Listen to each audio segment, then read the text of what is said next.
नमस्कार आदाब दोस्तों, हमारा नाम है आज़ाद। आप देख रहे हैं लाइव टीवी इंडिया।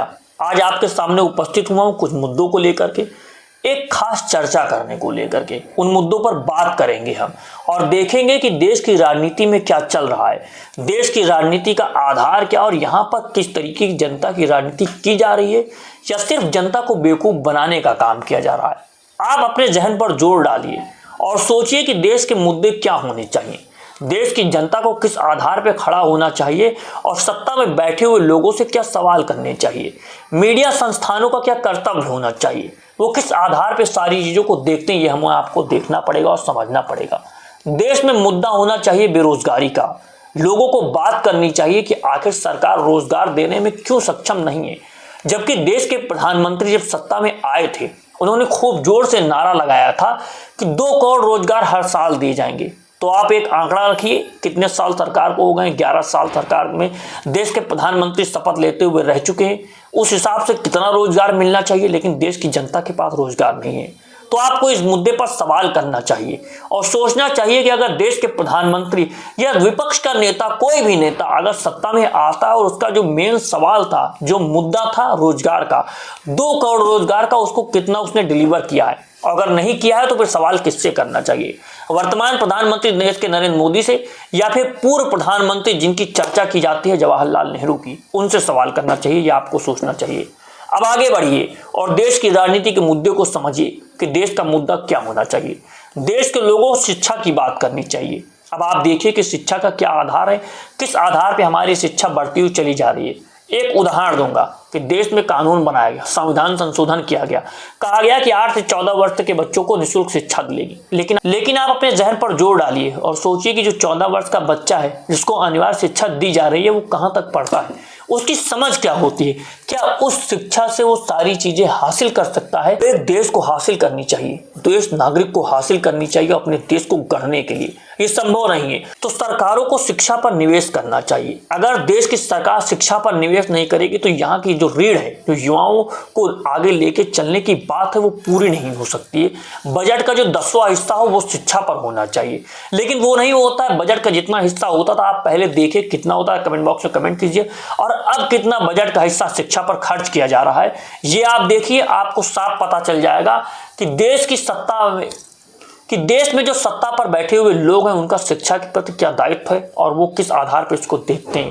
अब आ जाइए स्वास्थ्य पर। देश में स्वास्थ्य की व्यवस्था क्या है, किस आधार पर स्वास्थ्य के लिए काम किया जा रहा है, या सिर्फ कार्ड बना दिया जा रहा है, उस आधार पर कुछ प्राइवेट अस्पताल जो पैसा पीट रहे हैं। ये सच्चाई है जमीन की। जमीन पर आप देखिए, आपके घर परिवार में भी लोग होंगे जो देखते होंगे और समझते होंगे किस तरह से वो कार्ड बनता है और उस कार्ड के नाम पर पैसे की उगाही की जाती है प्राइवेट अस्पतालों में। इन चीज़ों को समझिए और स्वास्थ्य के लिए सरकारें क्या काम कर रही हैं, जिस तरह से वो चुन करके आई थी जिन मुद्दों को लेकर के, क्या उन पर वो कार्य कर रही हैं? अगर नहीं कर रही हैं तो आपको सवाल करना चाहिए, क्योंकि अब देश के नागरिक है और आपके टैक्स के पैसे से सब कुछ तो चलता है। देश की सरकार चलती है, उसी आधार पर सब कुछ होता है। अब आगे बढ़िए और देश के मुद्दे के, राजनीति के वर्तमान मुद्दे में आप देखिए कि सबसे बड़ा मुद्दा बनकर के आता है वोट का। वोट किस आधार से? हर व्यक्ति को एक देने का अधिकार है, लेकिन सवाल खड़ा किया जा रहा है कि इस अधिकार को भी ठगने की कोशिश की जा रही है।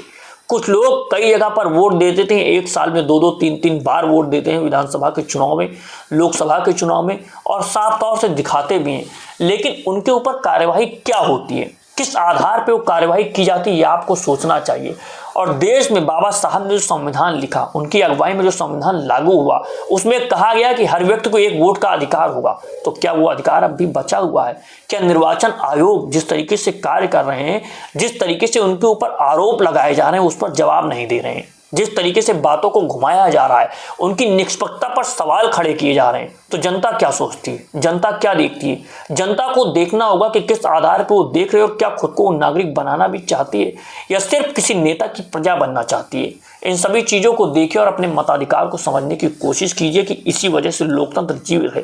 कहा जाता है कि लोकतंत्र सांसें लेता है मताधिकार से। अगर लोकतंत्र में मताधिकार नहीं होगा तो लोकतंत्र अपना दम तोड़ देगा और फिर वह लोकतंत्र नहीं कहलाएगा। इन सभी चीज़ों को समझिए और आगे बढ़ते हुए चलिए कि देश में और क्या मुद्दे हैं। देश में बेरोजगारी है, देश में अशिक्षा है, देश में किस तरह से जो जमीनी मुद्दे उन पर चर्चा नहीं हो रही है। और सबसे बड़ा सवाल विपक्ष का कि विपक्ष कौन है, विपक्ष को विपक्ष किसने बनाया है, विपक्ष को किसने ताकत दी है कि वो लोकसभा के भीतर, राज्यसभा के भीतर, विधानसभाओं के भीतर चुनी हुई सरकारों के सामने आंखों में आंखें डाल करके खड़े हों। विपक्ष को ताकत दी है आपने, और आपने कहा है कि विपक्ष सत्ता के सामने खड़ा हो और सवाल करे। तो आप विपक्ष के साथ फिर क्यों नहीं खड़े होते हैं? क्योंकि सत्ता देश सरकार के द्वारा, सत्ता के द्वारा चलाया जाता है, लेकिन सरकार को जवाबदेह बनाता है वो विपक्ष बनाता है। लेकिन आज की राजनीति में जिस आधार पर विपक्ष को देखा जा रहा है वो मीडिया से तो गायब ही हो चुका है, लेकिन देश की जनता के मन में भी ये भ्रम डालने की कोशिश की जा रही है कि अगर विपक्ष लोकसभा के भीतर सवाल करता है, विधानसभा के भीतर सवाल करता है तो पैसे की बर्बादी हो रही है, वो कार्य नहीं करने दे रहा है, वो हस्तक्षेप कर रहा है। लेकिन देश की जनता को यह समझना होगा कि विपक्ष जब सवाल करता है, विपक्ष जब कहता है कि आप इन बातों का जवाब दीजिए, विपक्ष जब इन सारे मुद्दों के साथ खड़ा हो जाता है तो वो जनता के मुद्दों पर खड़ा होता है, क्योंकि जनता की आवाज तो विपक्ष है। सरकार तो अपने आधार पर चुन करके आ गई है, आपने सरकार को सत्ता में बैठा दिया है, वो उसी आधार पर चल रही है। लेकिन आप ये सोचिए कि अगर आपकी आवाज विपक्ष नहीं उठाएगा तो फिर सत्ता आपके मुद्दों पर काम नहीं करेगी, सत्ता अपने हिसाब से चलेगी। इसलिए देश की जनता को ये समझना होगा और अपने नागरिक बोध को समझने की कोशिश करनी होगी। और जिस आधार पर मीडिया संस्थान में कहा जाता है कि विपक्ष तो कुछ कर नहीं रहा है, हम साफ तौर से कहेंगे विपक्ष कुछ भी कर रहा हो, जिस आधार पर सड़क पर हो या जमीन पर हो, जिस आधार से कर रहा हो, लेकिन जो मीडिया का कैमरा है वो उसके साथ नहीं खड़ा हुआ है। जनता की आंख क्या है? मीडिया संस्थानों के कैमरे हैं। अब वो कैमरे ही बंद हो चुके हैं, सिर्फ चापलूसी करने में लगे हुए हैं, तो फिर विपक्ष कहां दिखाई देगा, जनता की आवाज कहां सुनाई देगी, ये आपको सोचना होगा।